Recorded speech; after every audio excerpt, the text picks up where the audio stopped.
ABC Kinderteach presents The Forgetful Bears, written by Larry Weinberg, illustrated by Randy Cecil.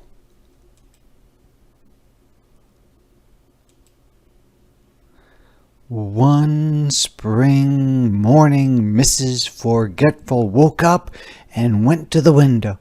"What a beautiful day," she said. "Wake up, everyone. Let's go to the country and have a picnic." "Hooray!" shouted Sally and Tommy Forgetful. "We'll make the lemonade." They ran to the kitchen and squeezed lots of lemons. They added sugar. They added water. Soon the lemonade was ready. But they forgot about the picnic and drank it all themselves. "I'll wake up Grandpa," said Mr. Forgetful. But he forgot where Grandpa's room was and walked into a closet. There on the shelf was his bowler hat. "Just what I'm looking for," he said, and put it on. Then he closed the door behind him and forgot to come out. Soon Mrs. Forgetful was ready to leave. "All right, everybody," she called. "Let's go." But she forgot where the front door was. Instead, she opened the door to the closet. "Ah, there you are," said Mr. Forgetful, who was standing inside. "Have you forgotten that we're going on a picnic?"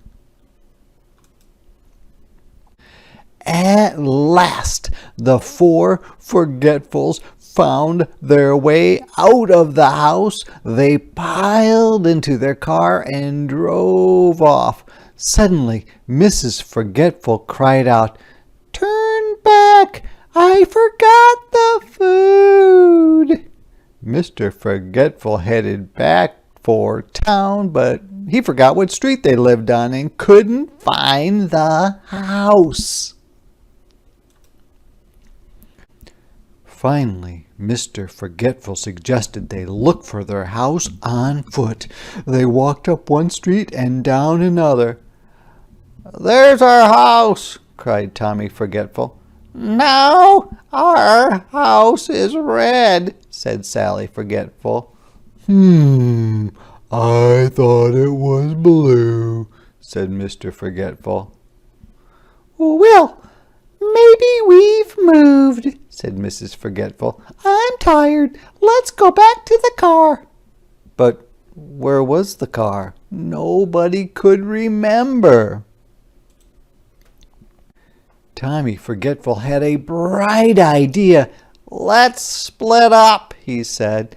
"Each bear will walk in a different direction. The first bear to find the car will honk the horn and let the rest of us know where it is."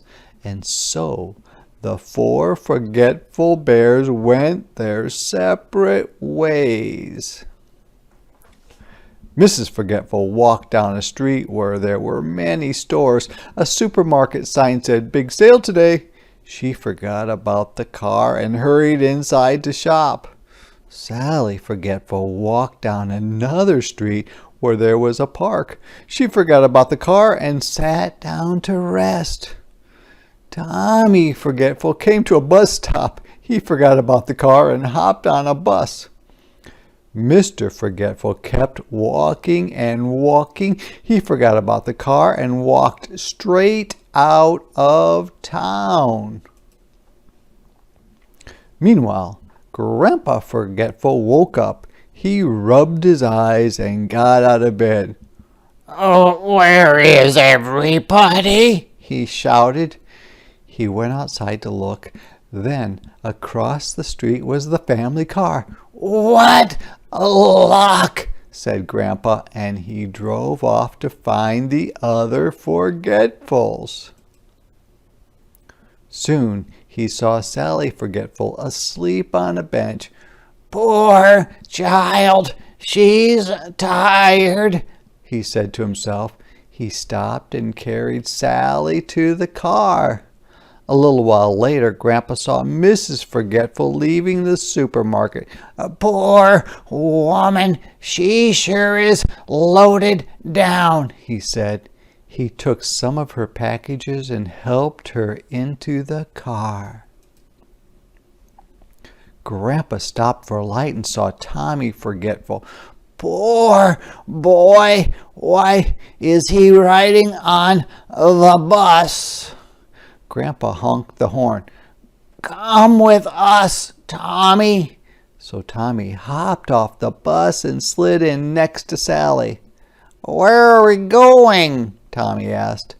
It's such a nice day, Grandpa said. How would you like to go for a picnic in the country? Well, what a wonderful idea, said Mrs. Forgetful. Why didn't I think of that? So they drove out into the country. Along the way, they spotted Mr. Forgetful walking very slowly. Grandpa stopped the car. Poor man, you look tired. Hop in, he said. Thank you, Mr. Forgetful said, but I never accept rides from strangers. We're your family, shouted Mrs. Forgetful. I'm your wife, and this is your son, and this is your daughter, and this is your father. Well, in that case, said Mr. Forgetful, I guess I will get in the car, but don't tell me your names. I'm sure they will come to me. So they drove to a lovely spot by the river. They made sandwiches from the groceries Mrs. Forgetful had bought, and they all had a wonderful time, which they never forgot.